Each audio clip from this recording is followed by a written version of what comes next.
A child and his friend encountered a strange man in the wild. The man held a sharp knife, and the friend left with the man alone to protect him, and then disappeared without a trace. What exactly happened to them? Do you want to know the terrifying experience of a child in the wild? Subscribe to us and unveil the mystery. When he stood up and started to dash to the shelf by the bedroom door where we kept an emergency flashlight, he felt that some invisible force was stopping him. He stopped in his tracks and felt something cold in his path, something he could not see or reach out to. He was paralyzed with fear, with the overwhelming looming feeling of anxiety and dread that stemmed from the unexplainable. He felt the hairs at the back of his neck stand up like cold air was suffocating the once humid room surrounding him, with the wind howling outside and flying through the rustling trees and bushes. He could not hear me call out to him. After the second thunder and the temporary light from the lightning, he saw in front of him the shelf and roughly where the flashlight stood. As the room was again enveloped in darkness, he dashed forward roughly where the shelf was and felt for the flashlight. That's when he hurriedly turned it on with shaky hands and instinctively turned around and shone the flashlight on the ground where I was. The moments that the light made its way through the thick darkness, we felt this immense relief wash over us. It was such a powerful emotion that I simply could not fully put it into words. This happened on February 8, 2021, since we moved to the city in November 2023. I have buried the experience in my memory. Try as I might to forget it. A part of me is nonplussed and amazed, all the same amazed that I had experienced something new, something so foreign to me.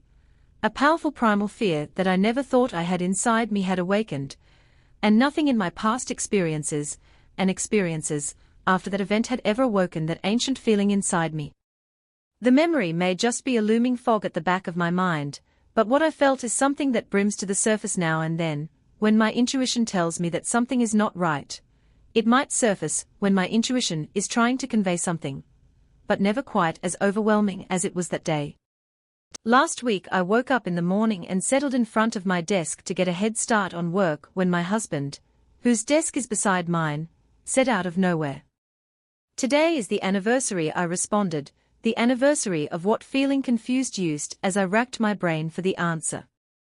Had I forgotten an anniversary of something, a birthday perhaps, and my husband, who is normally forgetful and bad with dates, simply said of the power outage back home. All the emotions I felt from that experience hit me with a powerful force, and I swallowed the feeling of anxiety that wanted to resurface from my stomach to my throat and out from my mouth in the form of words I said. That's not something to make an annual event out of, love. An acquaintance of mine, who happened to have been a cop, once told me this little tale he experienced several years ago. Back then he was a deputy and still new to the patrol scene. Since he was new to it, he got called often to more simple tasks that made the more experienced deputies' jobs easier. One night the deputy got a request on someone that took their own life. The victim was still inside the home, and they needed the deputy to sit and guard the main entry to the home until the coroner got there to take the body. They didn't want any relatives or anyone else to enter the scene and mess up evidence. That was a standard procedure. So the deputy got to the home of the victim and confirmed with the cops already on the scene that he was there to wait for the coroner. It was the middle of the night, so the deputy grabbed his flip phone out of his patrol car and settled on the front porch to play some Snake on his phone. All was totally quiet around him after everyone else left. All the deputy could hear was the occasional sounds of distant barking dogs and the faint sounds of the sparse highway traffic. The silence did indeed make him a little nervous, especially considering what lay only a few feet away and invisible to him only because of a wall. So it was only natural that his instincts had his ears on high alert. So he was startled when he suddenly thought he heard a rustling sound, seemingly coming from inside the house behind him. All he could do was sit there and wait and listen intently. A few minutes went by, though, and he didn't hear anything else, so he just figured he probably heard the house settling or something. Over half an hour went by and the deputy was starting to get a little drowsy, staring at Snake on his small flip phone. So he flipped it shut and sat back for a few minutes to relax. But then suddenly, there was that sound again, which seemed louder that time, a strange rustling sound like maybe rustling papers. He thought to himself, puzzled, as he sat there and listened hard. He heard it again, and that time he was sure it was coming from inside the house behind him, where the victim was. At that point, the deputy admits he was pretty scared. He didn't want to call for backup until he was sure there was someone in the house, but he also didn't want to go inside the dark, creepy death scene by himself to investigate either. So he stood up and waited once again for any noise while resting his hand on his weapon on his belt. Then the deputy drew his weapon, as a loud sound from behind him caused him to spin around and face a large window by the front door covered by vertical hanging blinds. As he turned around to face the window, an explosion of movements disturbed the blinds. The deputy did admit to me in telling of this story that he did in fact jump and scream, as almost anyone would. The deputy's vision quickly cleared, and he stared at the face on the other side of the window, definitely not expecting to see what particular face stared back at him. The deputy screamed and went wide-eyed. The face stared back at him, and it made a startled sound, with wide eyes as well. Then, for a quiet moment, man and cat eyed each other, before both turning away feeling stupid. I guess the victim had a pet cat, which ended up most likely going to a relative. The deputy admitted to me after telling me this story that he felt that was one of the most scariest things that's ever happened in his entire career. I'd like to preface this story by acknowledging that the truthfulness or reliability of asylum or escaped mental patient stories tends to be questionable. The reason why I am skeptical of those stories is that large-scale closures of asylums began in 1967 through the 1980s, and were completely decommissioned by 2015. So I raise my eyebrow whenever someone talks about spooky asylum stories that happened within the last 2 decades or so still. I will be sharing my story as factually as my memory allows and refrain from exaggerating any aspect. I often visited my grandparents' home in Traverse City in northern Michigan during the summers with my parents. Traverse City is a beautiful place, produces 75 of the world's cherries, and was home to the Traverse City Regional Psychiatric Hospital, which operated from 1885 to 1989. Since the United States federal government officially deemed the hospital worthy of preservation for its historical significance. The buildings on the hospital grounds were guarded by patrolling security guards. The Traverse City Psychiatric Hospital was massive, including 70 or 80 buildings of various sizes. Some buildings have now been converted into restaurants, gift shops, tourism traps, cafes, etc. But many remain empty and abandoned. Underneath the hospital is a sprawling brick tunnel system, which the hospital staff used to safely transport the patients from building to building in the frigid winter temperatures. I'm sure there were instances where the patients underwent cruel treatments or were subjected to the care of horrible doctors, but the Traverse City Psych Hospital had a great reputation. Many teenagers, including myself at the time, were unashamedly fascinated with the hospital and its history. As a result, we would often break into abandoned buildings through unbarred windows or doors with pickable padlocks, while there were a few cases where teens would get caught and charged with breaking and entering. As long as we were stealthy stuck to our safe entrances and paid attention to the guards' patrol patterns, we could go in and out without worry. I am not advocating for or trying to justify my criminal act of B.A.M.P., but breaking into the old hospital was almost a rite of passage for the Traverse City teens. The hospital's interior was terrifying. There was old stained and broken equipment and furniture, crumbling floors and walls, vandalism, strange old building noises and complete and utter darkness in the tunnels, basements and lower floors. Using flashlights was too risky. With the guards patrolling, so we often navigated the hospital by memory and our dimly lit phone screens. As you can imagine, our frightened youthful imaginations ran wild with horror stories, which is pretty ironic considering we made up most of those stories. Unfortunately, During my last trip inside, I encountered something that terrified me to the point I swore off ever returning. The story takes place around 10 p.m. The moonlight was dim and most patrol guards left for the day clad in black. My friend Jason and I entered through the same window. We always used and followed our regular path to one of the tall jutting spires to sit by the windows that overlooked the entire city. There was only one thing different about this venture from the others: a new faint and unexplainable smoky odor. Not smoky like fire, but something more akin to incense.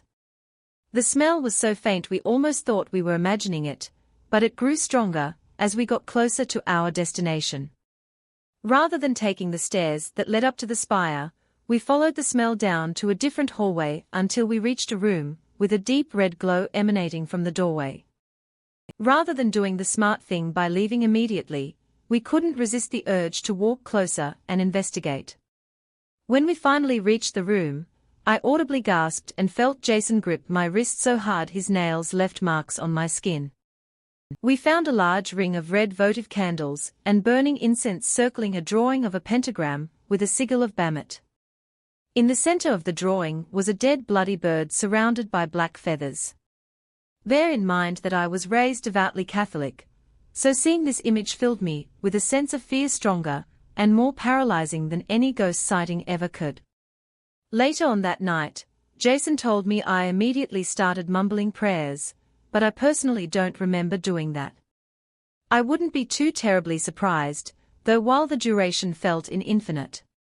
I'm not sure how long we stared at the occult scene before hearing a man's low and ominous voice behind us saying, "Welcome, friends." I promise you that there was absolutely nothing friendly about the way that guy greeted us. Jason and I screamed bloody murder, whipped around and saw two nicely dressed, but frazzled-looking adult men smiling at us. The man in front of me held something in his hand, and while I can't say for sure what it was, I remember thinking that it was a knife at the time, which wouldn't be too crazy of a guess, considering they recently sacrificed a bird, or what looked like a real bird. Jason and I sprinted past the two, and I felt someone's fingers grab the back of my shirt. Thankfully the occultist hand didn't have a solid hold on me, because I ducked and managed to escape his grip. The men shouted for us to stop running, which we obviously didn't. We heard their footsteps chasing after us for a little while, but thankfully Jason and I had broken into the hospital so many times that running through the unlit rooms, hallways and tunnels was no challenge. When we finally reached and vaulted through our escape window, the occultists were nowhere to be seen or heard. We kept running through the hospital grounds until we reached Jason's car with no concern for the patrol guards. We would have rather gotten caught by the guards than the occultists. I puked twice in the parking lot.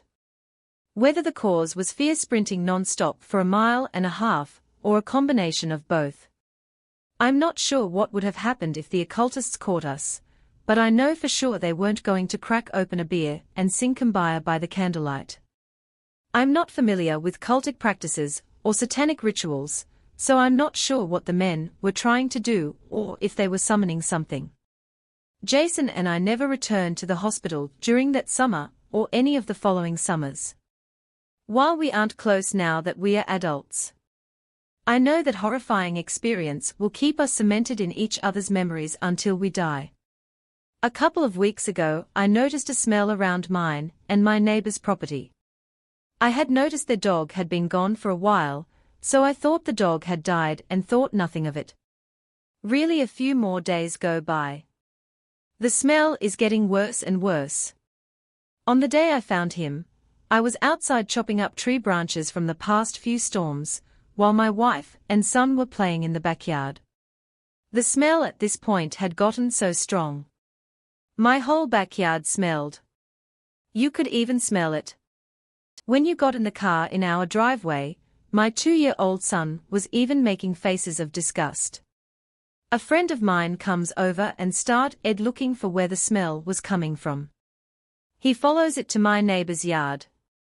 But the smell is so strong he almost throws up, doesn't see anything and just gives up his search. My wife at this point is debating on calling the police. I tell her to hold off, because what if it's just their dog? I tell her I'm going to hop the fence to see if I can come across it. I was going to go offer to bury it for my neighbors, as they are elderly and maybe they just couldn't take care of it properly. So I hopped the fence. This isn't the first time I've smelled death, but this is the worst smell I have ever smelled. I take one step and that's all I needed. Behind their shed was the corpse of a fully grown man slumped over grey skin, grey eyes, staring back at me. He was wearing a red flannel shirt, tucked into his blue jeans and work shoes, flies coming out of his mouth, his nose and his ears. My guess is he had been there for about a week in a muggy Georgia heat. I had a t-shirt over my face to protect me from the smell, but being that close, I did almost throw up. I ran back to the fence, jumped it, quickly ran to my house and told my wife to call the police. At first I didn't believe my eyes. I told myself there's no way that I actually just found a body. So while my wife made the call, I went back out to the border of the property and shouted out for him, but I got no response. About 45 minutes later an officer shows up and I explain what I saw. The officer seemed to not believe me. I wouldn't either. That is until he walks back there himself. I follow along to show him, but before I even get back to the fence, I hear him say, "Yeah, that's a body," and he calls it. In 2 sheriff's cars, 3 crime scene trucks, an investigator with his car, a coroner van, all show up. Within the next 10 minutes, I go and give my statement to the investigator, and that was that I talked to my neighbors about everything as well. They noticed the smell but assumed it was a cat or something. They also explained that they were on vacation for a week, which is when the dog hopped the fence and ran away. They had no idea who this person was or how they got there aside from the police. I was the only one who saw the body up close. The image is stuck in my head and plagues my dreams. I can't look in my backyard without thinking about him. It's been a couple weeks now, and we still smell him randomly. Sometimes I work with bleach for a living, and even at work I smell him. The cops told me that he was a John Doe and an OD. It's nice to know my neighbors aren't murderers, but I don't know how to move on. My wife and I are talking about moving early next year, but I honestly feel this is something that will stick with me for the rest of my days. This happened around 6 years ago, when I was 15. We were living in a small town in the mountains of Northern California, where my mom grew up, and where her family still lives today. My younger cousins, I'll call them Drew and Robbie, for the sake of their privacy, were spending the day with us, and my mom decided to take us to see The Nut Job 2 in theaters.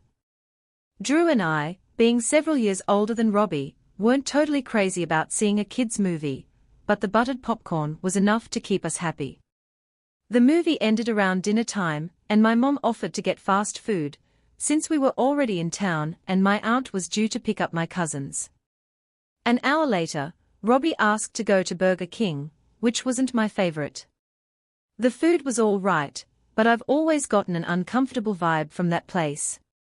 The part of town where the restaurant was located was full of sketchy strip malls that bordered the freeway, and it wasn't unusual to find all kinds of colorful characters walking the streets late in the day. Also, that particular Burger King, the only one in our entire town, seemed to be a magnet for strange activity. I remember watching a drunken fist fight on the sidewalk in front of the restaurant one night when I was about 6. So after everyone else in the car reluctantly agreed to go to Burger King, off we went. When we arrived a few minutes later, my mom was preparing to turn into the drive-thru when a man heading in our direction crossed the sidewalk in front of the driveway. Looking back, there wasn't anything about this guy that seemed unusual or set off any alarm bells. He was average height, but a little on the heavy side. He had dark curly hair covered by a baseball cap, and was wearing a tight-fitting white t-shirt and dark jeans or sweatpants. Naturally, my mom stopped the car and waited for him to cross the street. When he made it safely to the other side and my mom began to pull in, the man suddenly stopped dead in his tracks. As we made the sharp turn into the small parking lot, this guy turned his whole body around to face us, and kept his eyes fixed on my side of the car. The most unnerving part about it, the part that I can still see so vividly in my mind, was his eyes. They were wide open, unnaturally open, I swear. It looked like something from the torture scene and A Clockwork Orange. Look it up and you'll see what I mean. I have never seen a person open their eyes so wide in my entire life, and like watching a car wreck, I couldn't manage to look away. I couldn't tell if he was looking at me or my cousins in the back seat, but at that point I was too creeped out to care. Luckily I wasn't the only one who noticed. My mom didn't seem especially bothered and said something to the effect of, "Relax, dude, I'm not going to run you over." As we passed by him, my cousin Drew, on the other hand, leaned over the back seat to catch another glimpse of the man. "Did you see his eyes?" he asked. Robbie, also curious, tried to turn around and stand up in his booster seat to see the man again. My mom seemed unbothered, but Drew and I were so put off by this guy that we couldn't let it go. The two of us turned around to look out the back window one more time and check if the man was still watching us. Sure enough, he was still standing in the same spot and staring at our car with his enormous eyes. I don't think he even blinked the whole time. At this point my fight or flight mode was starting to kick in, and I wanted nothing more than to get out of there. But then the man did something that sent my heart rocketing up into my throat. He started walking toward us very slowly, still staring dead at us. I really think he made a bean for our car, because the sidewalk on that side of the restaurant curved around behind a small real estate building that was hidden behind cypress trees, and I remember seeing this guy very clearly coming straight for us. I jerked my mom's arm and started pointing frantically out the back window. "Mom, that guy's following us." My mom turned around in disbelief, and I can only assume that seeing the man and Drew's worried expression finally made her realize what was going on. "All right, screw this," my mother said, as she took the car out of park and followed the drive-through around the back side of the building where the pickup windows were. I felt myself begin to relax a bit, and I was incredibly thankful to be leaving the creepy man in the dust. Also I thought we turned the corner, and to my absolute horror, the old beat-up blue pickup truck was stopped at the window in front of us. The drive-through lane wasn't wide enough for two cars to pass through, so we were forced to sit there and wait until the truck either moved or the man suddenly reappeared from behind the blind corner less than 20 feet away. My mom flipped the door locks and unbuckled her seatbelt, then began digging around in her purse.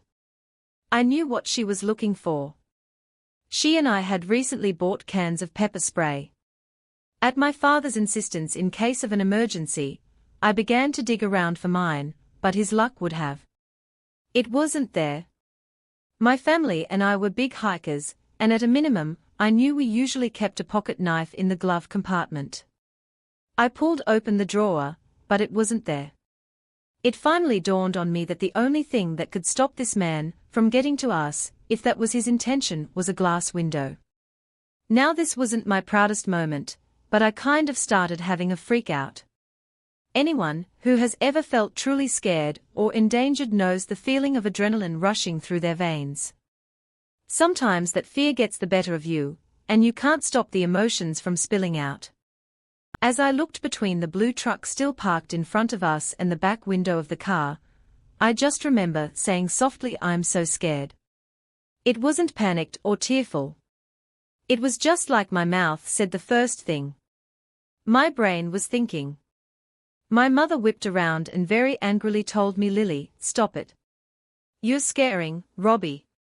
I'll admit that, looking back, I was angry at her for saying that. I know she wanted me to keep a cool head, which is what you should do in situations like this. But it felt like she was telling me I wasn't allowed to feel scared. Besides, I wasn't the only one losing control of myself. Drew reached over, unbuckled Robbie's seat. Belle pulled him to his chest and held onto him tightly to protect him. That should have been more fear-inducing than what I said, but Robbie actually seemed more curious than scared. I was glad that he was young enough to not know exactly what was happening. All in all, he handled it better than us teenagers. It honestly felt like hours just waiting for that stupid truck in front of us to move. I started getting really angry, even though I knew it wasn't the driver's fault, but it was a horrible time for the people inside the restaurant to be moving so slowly. Just then my worst fear was realized. The man appeared from around the side of the building. I felt completely hopeless, and I was expecting him to run over and start trying to break into the car at any second, but that didn't happen. That was when I noticed he wasn't staring at us anymore. He was just shuffling very slowly along the sidewalk, looking straight ahead. As the four of us watched him go in tense silence, I started to feel confused. Why wasn't he staring at us anymore? Just minutes before he was giving us the most unsettling look I had ever seen on a human face, and it looked like he was coming straight for us. What changed? I was starting to think that I had gone crazy. What if I was wrong after all? What if the whole thing was just one big misunderstanding on my part? But as the man climbed the hill to the right of the car, Drew suddenly said, "Aunt Janet, he's talking to himself sure enough." As I looked closer, I could see the man's lips moving as he stared fixedly into the distance with the car windows closed. I couldn't hear what he was saying. Frankly, I didn't care. I just wanted to get out of there. When the truck in front of us finally pulled forward, my mom hit the gas and drove out of there as quickly as possible. The four of us breathed a sigh of relief as we settled back into our seats and headed to a different restaurant across town. As you can imagine, the weird encounter was the only thing we could talk about for the rest of the night. When my aunt arrived to pick up my cousins, we told her the story. I was surprised, but also grateful that she wasn't upset. Instead, she suggested that the guy was probably on something or had some type of mental disability.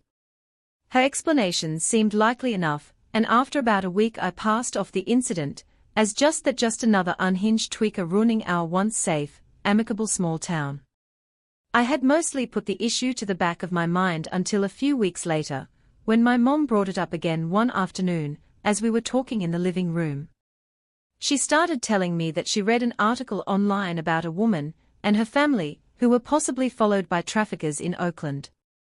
I don't remember the whole story, but to summarize, the woman, her husband and their infant daughter were leaving a football game in Oakland when a man started following them. The woman noticed that the man was talking to himself, and she saw that he was wearing an earpiece. As they got to the car, her husband went to confront the man. While she and her child got safely inside and locked the doors, a car that had been idling nearby suddenly pulled up. The man hopped inside and it tore away. The article warned that human traffickers will sometimes select vulnerable targets like women going places with their children and communicate with a waiting vehicle nearby through an earpiece. Once in position, the men in the car will jump out and snatch the woman, her child or both, and they will likely never be seen again. My mom suggested that maybe the man was wearing an earpiece and by the way, he was looking at us following the car and talking to himself. He could have been talking to someone in a car waiting nearby. After all, he was wearing a baseball cap, and his hair covered his ears. There was no way to tell if he was wearing one now. I never heard of any instances of human trafficking in my hometown, so I brushed it off as a wild theory, but the mere suggestion was enough to keep the memory of the incident from leaving my mind to this day. I still have no idea what the man's true intentions were. I only remember the gut-wrenching feeling I got to when he stared at us with those unnaturally large eyes. Was the guy just another addict?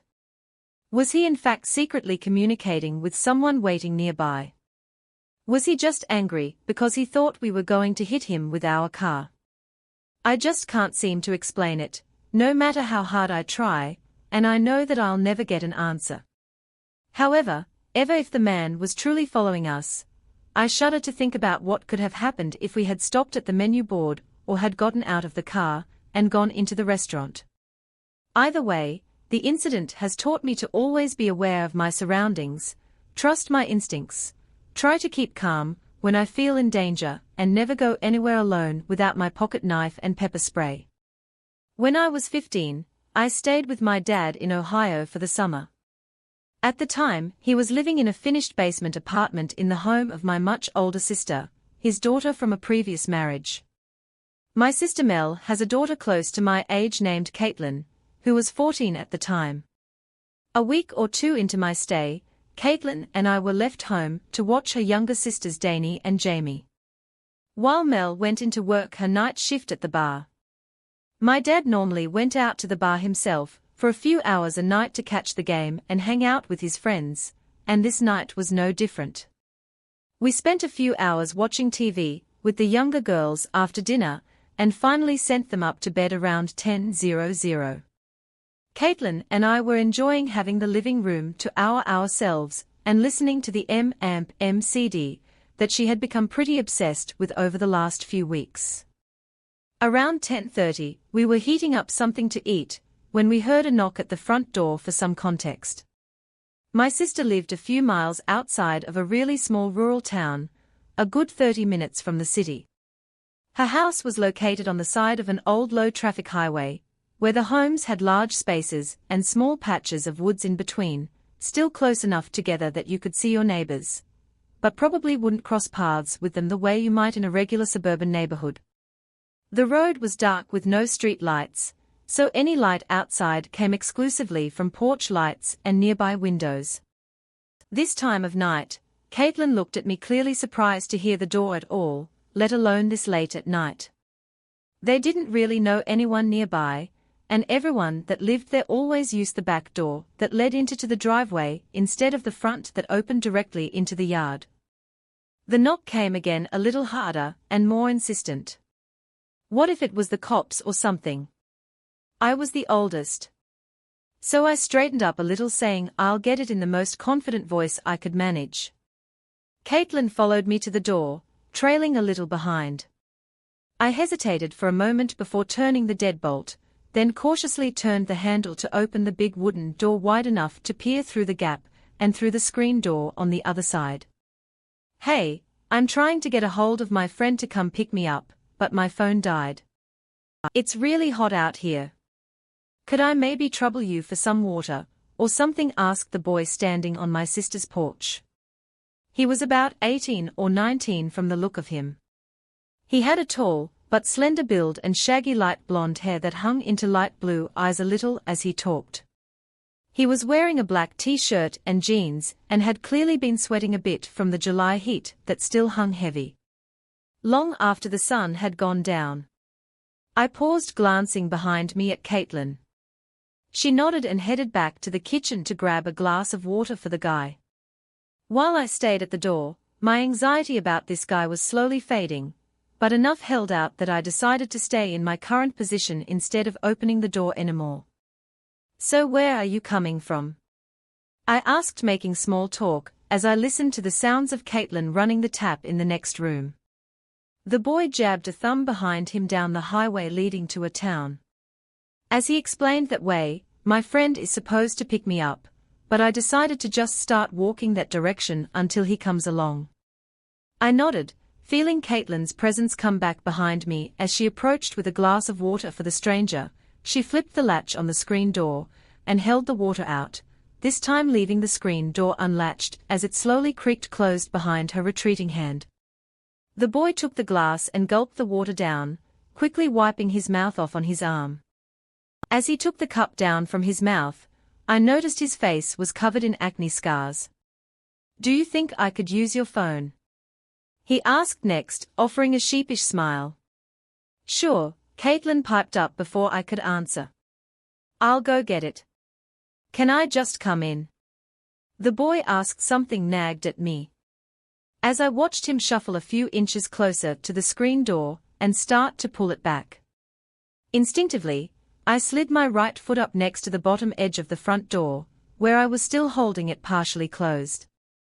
I leaned back to allow the door to obscure my face from the boys, as I looked at Caitlin, shaking my head, as I whispered, "I don't think we should let him in."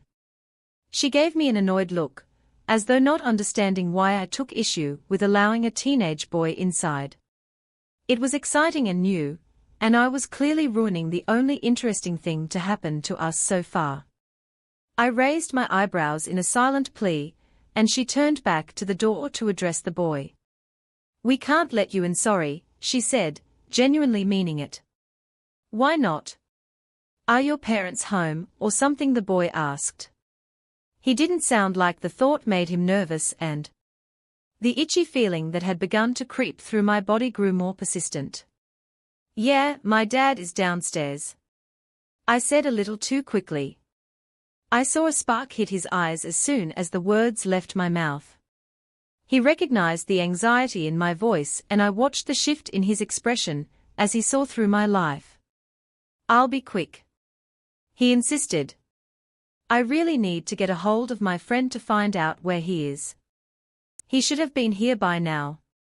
He went on, giving the highway a cursory glance, as though he was looking out for his friend's car. I saw him linger on the empty driveway as his eyes came back around to us. "But what if he misses you while you're inside?" I asked, trying to keep my tone cheerful and conversational. I wedged my foot a little harder into the door as I spoke seriously.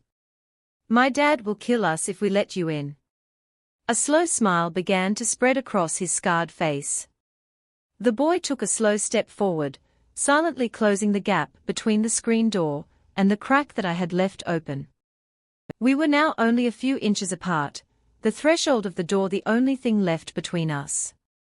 I slid my free arm behind the door, gripping the opposite side of the door frame to brace myself against it. I cursed myself for not sliding the chain lock across the door before opening it. If I did it now, it might upset him. I thought he stared me down for a second, the smile never leaving his face. He turned to Caitlin, softening his tone as he said, "Please, I'll be super quick." The sound of a door opening behind Caitlin and I made us both jump. My dad came through the back door with a p of his last bit of cigarette smoke trailing in behind him. "What are you girls doing?" he asked gruffly. I snapped my head back to the boy at the door with wide eyes. "It's my dad," I whispered. "Hang on a second." I took advantage of his surprise to quickly shut the door in his face. "Dad, there's a guy at the door. He wants to come in and use the phone." I told him he's a teenager, grandpa, like our age. "I think I know him from school," Caitlin added. My dad's expression darkened as he walked to the door and opened it halfway to confront the boy. "What seems to be the problem?" my dad asked the stranger. I saw the boy shift uncomfortably as he told my dad the situation about his friend picking him up. "Well, you better get out there, so he doesn't miss you," my dad replied. "They were just giving me water." "Man, relax," the boy challenged. "It's hot out here. You know I'm going to give you 5 seconds to get off my porch before I call the cops." My dad growled, a sudden anger apparent in his voice as he snatched the water glass back from the boy at the door. Caitlin and I looked at each other confused. He sounded really mad. All of a sudden we both began to get nervous, thinking we'd be in trouble for opening the door.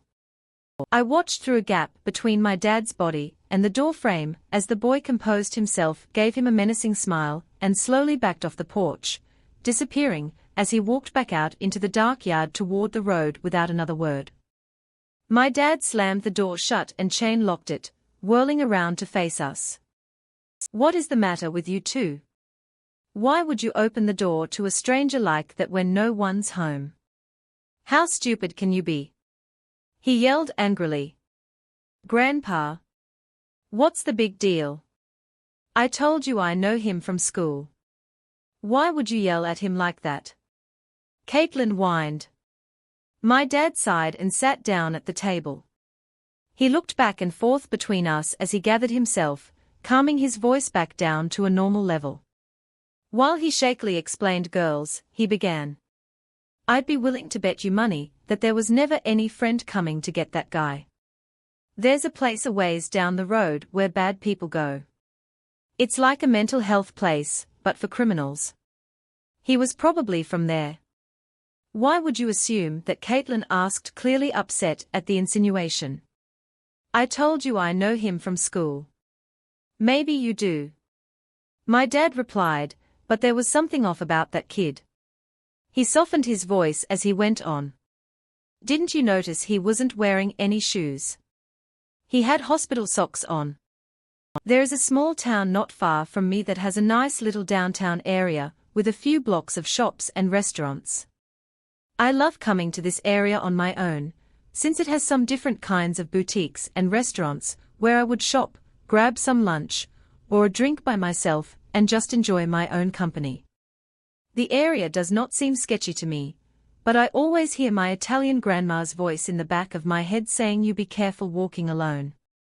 She brings this up almost every time I see her, and I don't dismiss it, but I am cautious when I go places, especially when I'm alone.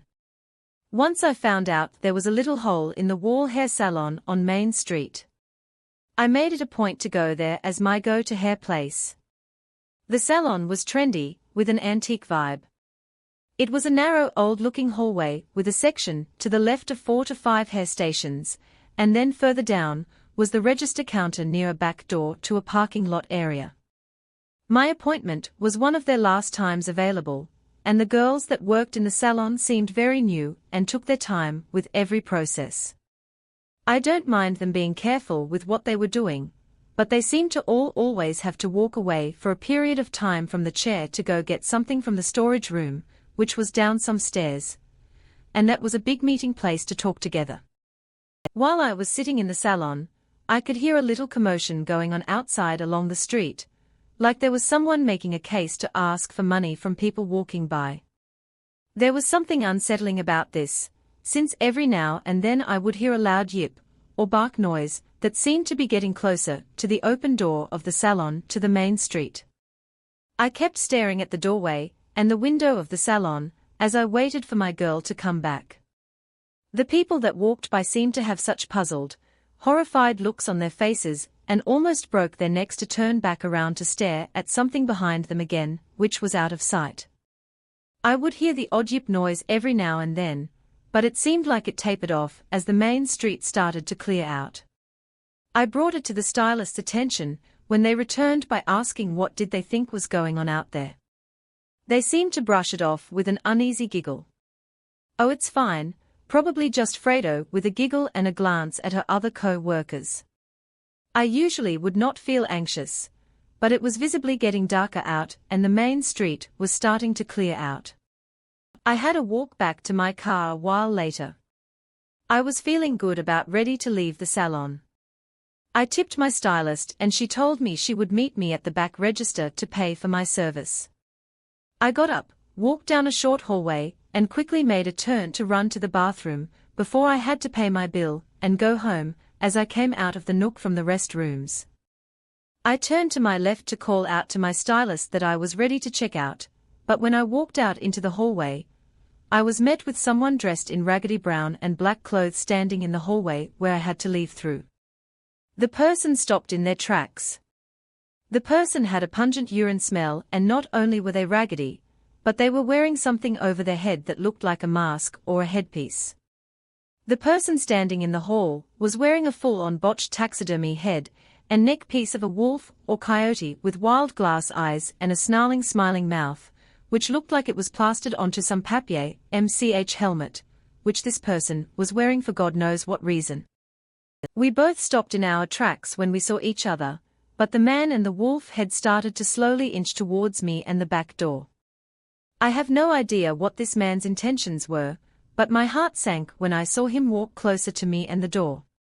My instincts kicked in and I just ran for the back door, ran through the parking lot as fast as I could, until I found a restaurant that was open. I felt like I was in a dream or a video game. Everything was in slow motion. I thought any second that the man would jump out and grab me, but I just ran. Panic attacks are real. I felt like I could faint for about 15 to 20 minutes after reaching the restaurant. I requested an Uber back to my parked car, And I noticed the hair salon didn't even call me to ask where I was to pay my bill. I called and left a message saying I would mail them a check. Just an answering machine picked up. I try not to let this experience deter me from coming back to this little town on my own. My Italian grandma's voice is louder in my head, and it did take me a few months to come back. But I will never be around alone in this town again, after the sun starts to go down. This event happened in early 2022. My boyfriend and I had gone out of town for a weekend to attend a Comic-Con about 5 hours away. I was very excited, as I was planning on attending my first meet and greet, as well as just being out of town and just exploring a city that we've never been to before. The excitement, however, would soon turn sour. After the 5-hour drive and a bit of exploring, we were dead tired. We thought it best to go and check into our hotel. We had a lot of things to carry in, as we didn't want to leave our purchases in the car to tempt a thief, so we had to take 2 trips from the car to our room. Once we got checked in and was given the room number and key, we started on the journey to find our room. We ended up being assigned to a room at the other side of the building, walking down the hall to drop the first load of things off in our room. We passed a room very close to ours that smelled horrible. We had looked at each other with disgusted looks on our faces. It nearly smelled like something had died, but we thought nothing more of it until we went into our room, dropped our things off and came back out to go back outside again.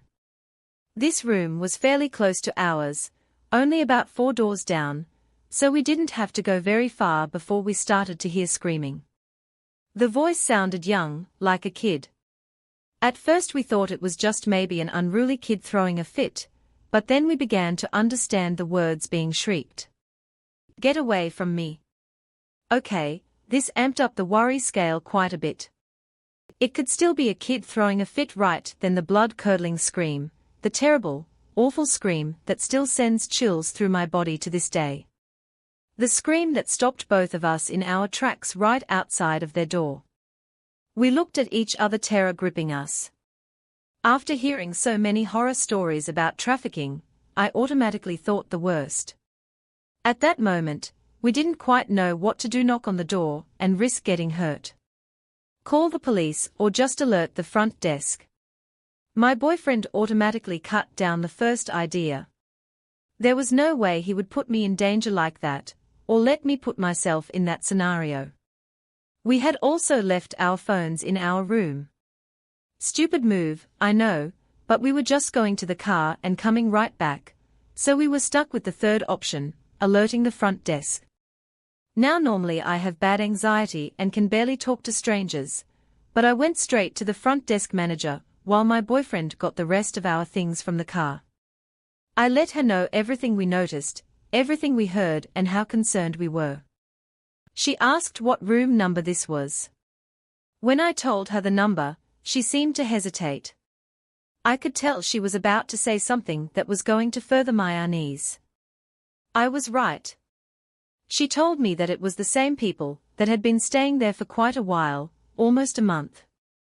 They claimed it was because their house was being repaired or something to that effect, but there were obviously doubts about this. She also said that no housekeeping had been in there to clean, because they were always in there and had the "Do Not Disturb" sign up, not wanting anyone to go inside. What's more disturbing is that I was not the only one to come to the hotel staff with complaints and concerns about these patrons. There had been complaints about the smells coming from the room, as well as what other patrons had described as children throwing fits or being unruly. Now she was having second thoughts on these reports at this point. My boyfriend had re-entered the lobby with the rest of our things, and was eager to get back to our room. I went with him, but not before asking the manager what we should do. She could not give me an answer, but promised that she would do a welfare check on the room. I was in no way comforted by this, and when we got back to our respective room, I began to cry with overwhelming dread. That child could just be throwing a tantrum, of course, but what if it was much worse than that? What if the child was actually being hurt, and I wasn't doing anything to help them? My boyfriend saw that this was bothering me and suggested that we go ahead and call the police if it would make me feel better. I was torn. I wanted to, but I didn't know if I had the right to do that, as I was not on my own property. Leave it to me, the resident overthinker, to think of hotel policies at a time like that. As I was debating with myself, we suddenly heard sirens coming down the road, and they seemed to stop right in front of the hotel. We waited for a time thinking that they had just passed the hotel before my boyfriend went to the lobby to ask about calling the police while he was gone. I rang my mom and told her what was going on. I didn't want to be alone and I knew that she would calm me down. After a few minutes of talking with her, my boyfriend came back to the room, an astonished look on his face. I put the phone down, but kept the call going so my mom could hear what was going on. He explained that as soon as he asked the front desk manager about calling the police, she informed him that the cops had indeed stopped at the hotel concerning the very same room. I reckoned that my concern led her to call the police herself. They went to the room and knocked on the door announcing themselves and requesting to be let in. That's when the mother of the two children. Yes, there was another child mixed up in this mess. An infant, to top it all off, tried to make a break for it and evade capture, completely abandoning the kids. They immediately caught and arrested her along with her partner. They also took the children somewhere safe and out of harm's way. How all of this happened without us hearing a peep, I will never know. All I knew in that moment was sweet relief, knowing that the children were safe.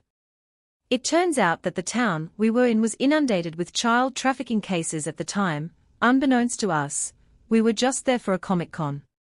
Who would have guessed we would also influence a trafficking bust as well? I began cleaning houses after I had my first son. He was a year old, and I decided I would like to have a job where I could not only get some good exercise, but bring in a little extra cash to help my husband out. My first job I got was for a family not too far from my house. They had two younger daughters aged 4 and 7, and they kept a pretty clean home. Really nice family. Very good at communicating. They were always quick to let me know when and if they needed me to cancel or not. I never had an issue with not knowing what I was going into. Whenever I showed up, I always let myself in with the door code whether they were home or not, and as soon as I would walk in, I would get right to work. Now the wife of the homeowner was a very neat woman. She really just hired me because she needed a little extra help due to a demanding job. But anytime I came, the house was already pre-cleaned for me, meaning the dishes were done. The kitchen was wiped down, clothes were picked up. She made sure her girls cleaned their room, so it was easier for me to vacuum and dust. The house was never in a state of disgustingness or uncleanliness. Well, the other day I showed up at my usual time on my usual day, letting myself into the house, and it was the complete opposite sight from what I had been seeing for the past year and a half. There were clothes strewn about everywhere. I'm not just talking about in the bedrooms where you would expect them, but all over the living room, all over the hallways, there were toys all about, and yes, that's expected with kids, but at the same time they were in the most bizarre places, like by the dishwasher under the parents' work desks. There was also a big pile of toys on the top of the master bed. Two of the biggest red flags I saw, though, were plates of food, cut up food and tea in a kettle getting moldy. On the counter, there were fruit and house flies everywhere, so clearly this food had been getting moldy for a while, but I figured maybe they had left in a hurry or something. I had a feeling that they might have been out of town, because usually one or both were home for the most part when I came. But what kind of made me confused was that both of their cars were in the garage at the same time, though they could have gotten an Uber or a ride from a friend if they were going somewhere, so I brushed that off. I began my cleaning, scrubbing out the dishes, which I have never had to do before on this job, getting rid of all the moldy food, taking the trash out, so it was out of the house. Vacuuming is as many spiderwebs and flies as I could, because they seemed to be everywhere. I cleaned up all the clothes. I put them in their respective rooms and hampers if their hampers weren't already full, but then I headed to one of their bathrooms, and this is where I was even more in shock. There were flies everywhere. A majority of them were dead, but some of them were still flying around the bathroom. There were dead flies, dead fruit flies, some mosquitoes as well. I checked the window. It wasn't even open. There were no openings. The bathroom was sealed. The door had been closed when I got there, so I went along with my cleaning, feeling very unnerved at this point, but figuring if I'm there I might as well just continue trying not to allow myself to think this was a crime scene or something. My imagination will occasionally get ahead of me at times. I proceeded to vacuum up all the fly carcasses. I cleaned off all the counters, the bathtub, the toilet, the surrounding area, and tried to vacuum up as much as I could. Usually at the end of all my cleanings, I would text the homeowner and let them know that I was done, and he would follow that up with a thank you and would send my payment through Venmo. But when I was finished I felt really uncomfortable, so I called him to ask if they were maybe out of town or if something happened, God forbid, and if there was anything I could do to help, because clearly the state of their house was not typical. But nobody answered the phone. I called his wife, but she didn't answer either. So I just sent him a text message saying I'm all done, see you in another 2 weeks. I haven't gotten paid or gotten a reply in 3 days, which is not like them at all. So I'm at this point now where I don't know what to do. Should I report this to the police? Should I ask them to give a welfare check or something, because I'm so confused? I really hope nothing bad happened to them. In America, every 40 seconds a child goes missing or has been abducted. The FBI's National Crime Information Center, the NCC, reports that around 40,000 children go missing each year, and on the International Center for Unidentified and Missing Persons network, you can scroll through their missing people index. Millions of people have never been found and millions more bodies remain unidentified. There is one missing girl that people are still searching for today. Her case is still unsolved, and but for a few strange coincidences, she is likely to have been forgotten along with so many others. However, with this case, it seems that the young girl might have been trying to escape and could even have been freed if her pleas had been recognized for what they were. This is the story of Annette's Codo, and what happened to her Anthonette. Christine Cedo was born Christmas Day in 1976 to Penny Cedo and Anthony Montoya in Gallup, New Mexico. Anthon's parents got divorced when she was still a child, and she, along with 2 sisters, Zenaida and Wendy, went to live with their mother. Penny Anthonette was described by those who knew her as being very smart, studious, and that she acted older than her age. She was said to have a caring heart and wanted to help others who may need help, including caring for her 2 younger sisters. Annette was a charming child with brown hair and brown eyes and the nickname Squirrel. However, the settled family life she and her sisters enjoyed was suddenly shattered on the evening of April 5, 1986. That night a babysitter had been hired to look after her girls while their mom went with her friends to a bar. Annette's mother returned around midnight and sent the babysitter home. Penny then sent 2 of the girls to bed, but chose to stay up herself chatting with her oldest daughter until 3:00 a.m. Then the Cedo family went to bed for the night at 7:00 a.m. The following morning, Penny went to wake the girls up to get ready to attend Bible school, but something was wrong. Anthonette was not in her bed.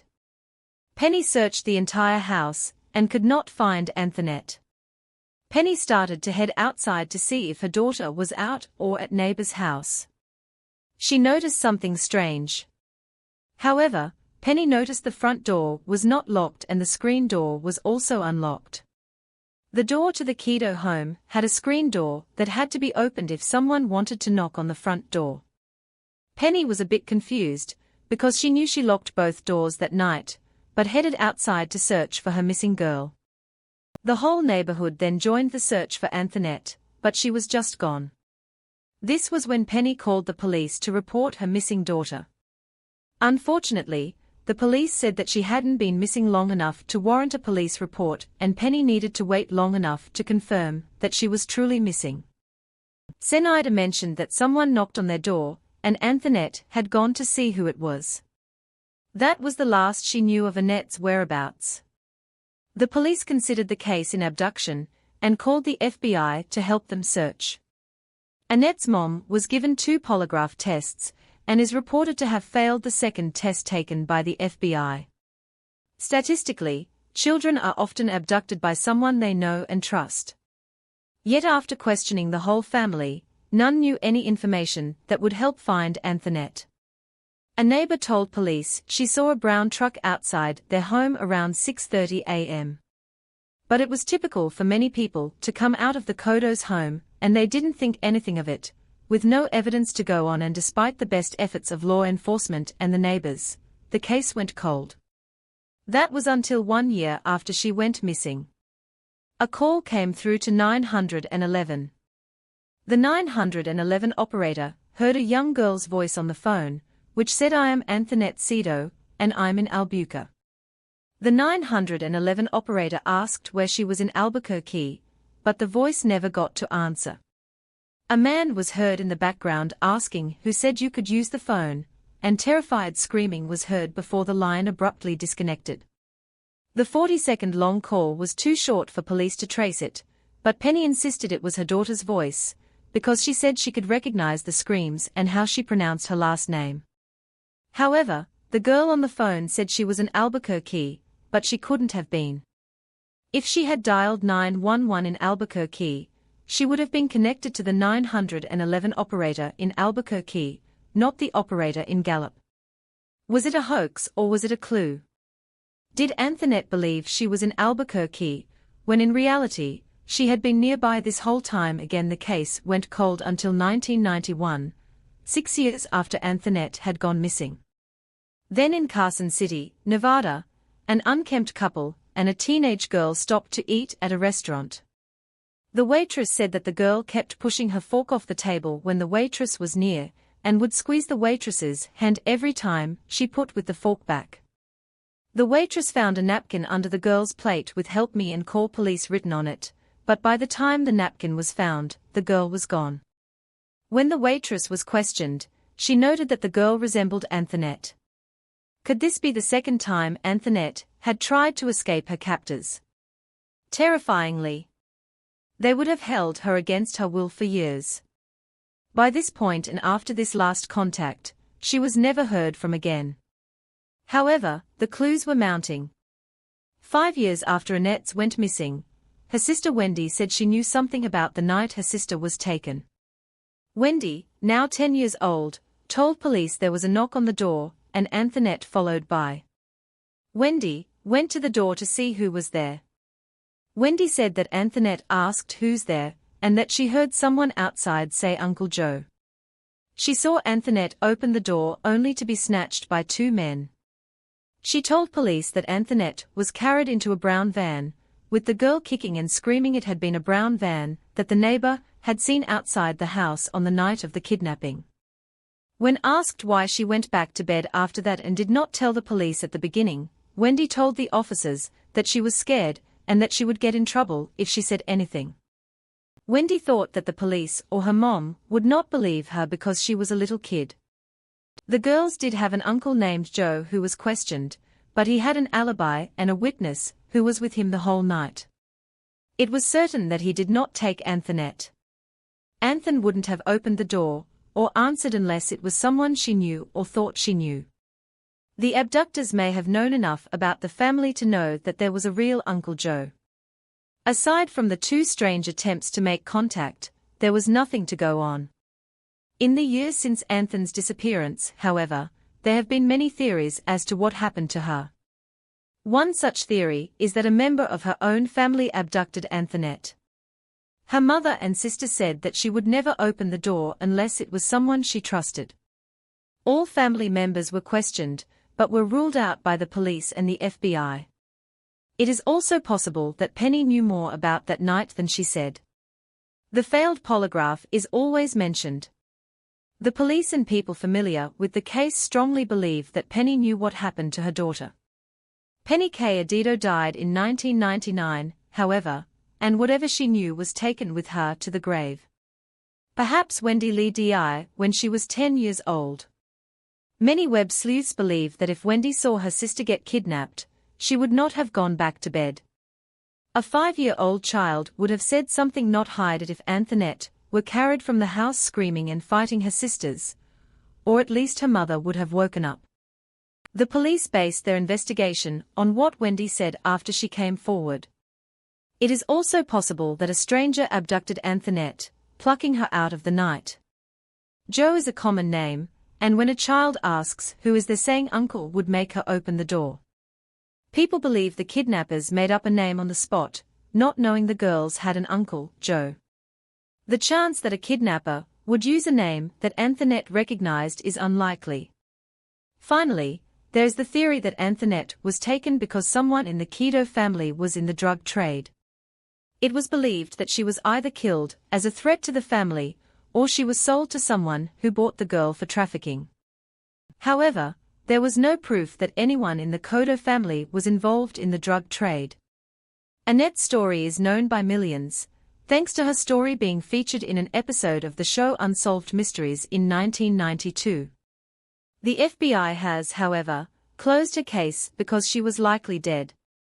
The Gallup Police Department has left the case open and active, but investigators must be left to argue. What could have happened if those two strange attempts to contact authorities had been acted upon? Back in 2011, one of my cousins from Guatemala had a horrific car accident. Doctors told her parents to prepare for a funeral. But be it a miracle, or my cousin's fighting spirit, she lived elated. I booked a flight to visit her. My uncle lives in this private community. He purchased 2 pieces of land and built houses. During that time, the housing development in that area wasn't prominent, so neighbors were spread out. About 65 yards behind his main house there's a forested area that is untouched. One evening, my family and I were jumping from topic to topic, having a great time now that my cousin was back home. I'm not sure who brought it up, but we started discussing about the paranormal. During that time, I was always skeptical about ghosts, spirits, etc. Meanwhile, my family was the opposite. They started to talk about their experiences throughout the years. More recently, they believed they were seeing my grandpa, who had passed away. They would see shadows peeking around corners. One day, my uncle looked towards the staircase and saw a shadow outlining what looked to be a man with a hat. My grandfather always wore his hats, even if he was at home. One of the nights I slept in my cousin's room. I heard what sounded like a dog walking around the room. I brought it up in the morning, and apparently that's something that has happened to my cousin as well. My uncle's other house was also pretty active, with unexplained things. For example, his back door was banging so aggressively it broke the glass. Mind you, he has walls that are about 12 foot tall with barbed wire. There was no one there. Continuing from our conversations that same evening, my uncle took me for a STR roll around the neighborhood. He would point at different houses and tell me what that particular neighbor's paranormal experiences were. Apparently, the land they lived on was active with the paranormal. The sun had already set, and the only light source we had were from sporadic light posts, which was sufficient enough to see. As we were nearing back to his main house, something caught my attention. About 55 YDD behind his house is another neighbor. They had 2 dogs that were barking from the rooftop, and yes, you heard that right. It's common in Guatemala to have dogs on their flat rooftops anyway. There was someone or something in front of their house next to a light post. Normally it wouldn't be a big deal. Dogs barking at someone or noise. It's in their nature. But there was something off. At first glance I thought it was possibly an older lady, because it seemed like her back was rounded and she was wearing what looked almost like a cloak. It's uncommon to see an older woman by herself in the evenings, so I pointed it out to my uncle. He glanced over and instantly got goosebumps and told me that's not a person. That's a spirit, and with that he went inside his house.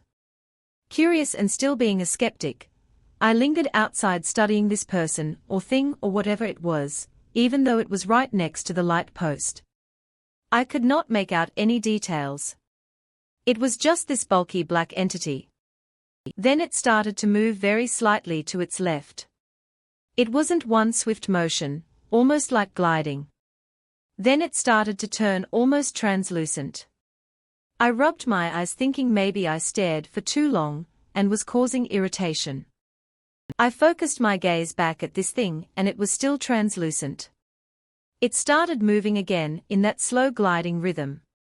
Suddenly this thing turned back into a solid black shape and took quick, long, abnormal strides towards the forest. With that I immediately went inside the house and told my family what I had seen. I've always been more logical and analytical to anything considered paranormal. I guess it's an easier approach, as accepting something that can't be explained is terrifying to me. But I just can't say exactly what this was, because I've never seen anything like it. I have heard many stories about skinwalkers and kind of juggled with that idea. The weird thing is that I almost feel attached to whatever I saw. I don't want to sound crazy, but it's like I can always feel it at a distance. It's strange to describe crib, but it feels like its energy still lingers around me. I have had many more strange encounters that probably deserve their own separate stories.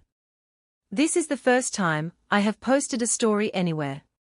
Finally, after more than a decade later, I'm open to getting input on what I saw that evening, to hopefully put my mind at ease. Right. If you like this story, subscribe. More wonderful content is waiting for you.